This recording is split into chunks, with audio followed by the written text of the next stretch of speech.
Environmental racism is at the core why this 8-square-mile town has 198 liquor stores. Let me give you a prime example of environmental racism.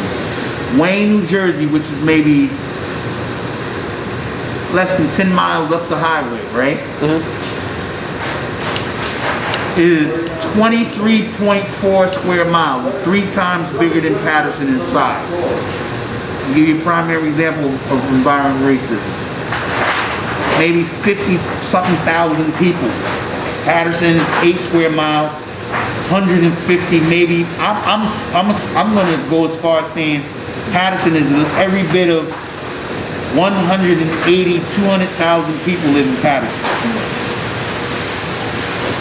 3 times less space. Whereas in Wayne, 23 square miles, 50,000 plus people, 3 times much space to move about. Less problems. You get what I'm saying? People have space to move about.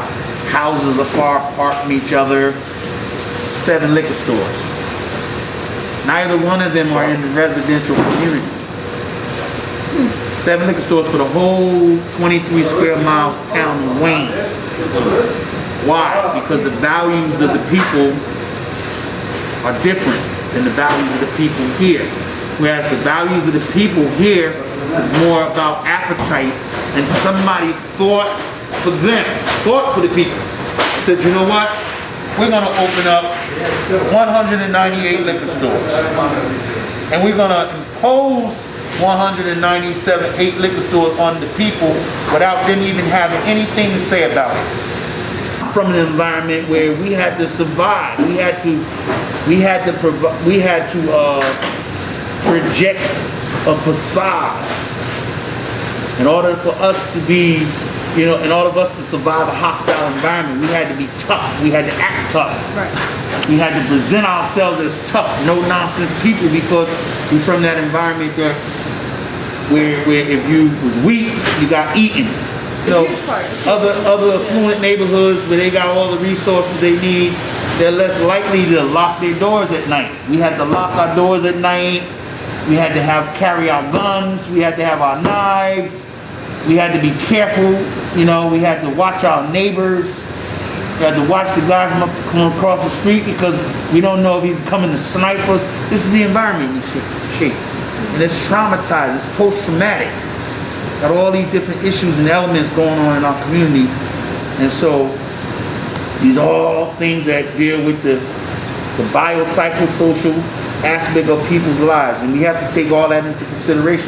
So why do you think Paterson is so bad? If you look at like Jersey City, Hoboken, like all these other neighborhoods, like urban neighborhoods, and they're getting like gentrified, like all this money is being pumped into those places, but that's not happening here. Why do you think that is? Well, what I think the issue that may be because I think is the leadership.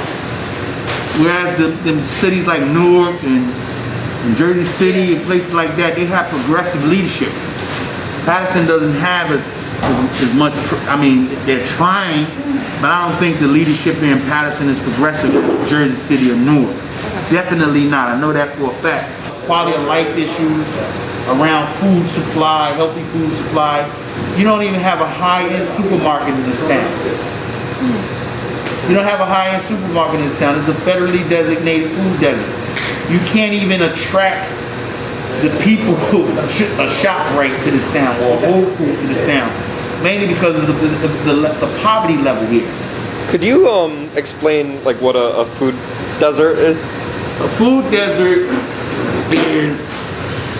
is a location, right, where there is a lack of access to healthy, mineral proficient food supply.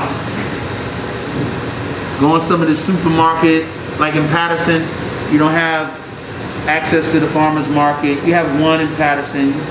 However, but in some of these neighborhoods where most people don't drive, they got to go to the bodega.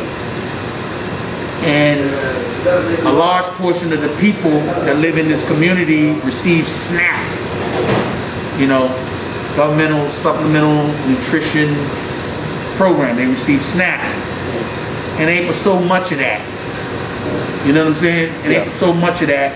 It ain't for so much you can buy with the minimum amount of what's allotted to particular families.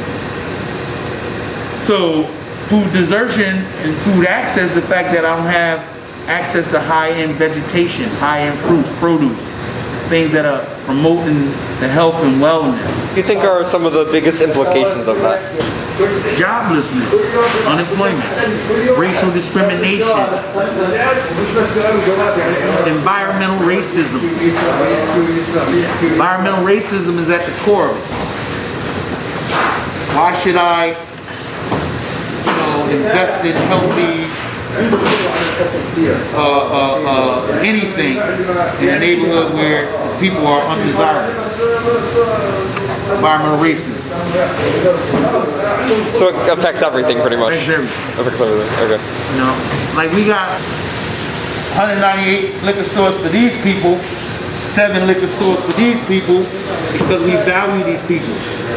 These people are wide awake. These people have a voice, and these people's values are not in line with the fact that they're going to allow you to impose 198 liquor stores on them, even though they may have the space to do it. That's tough, right? That is tough. It's tough. Tough pill to swallow, right? But it's the truth.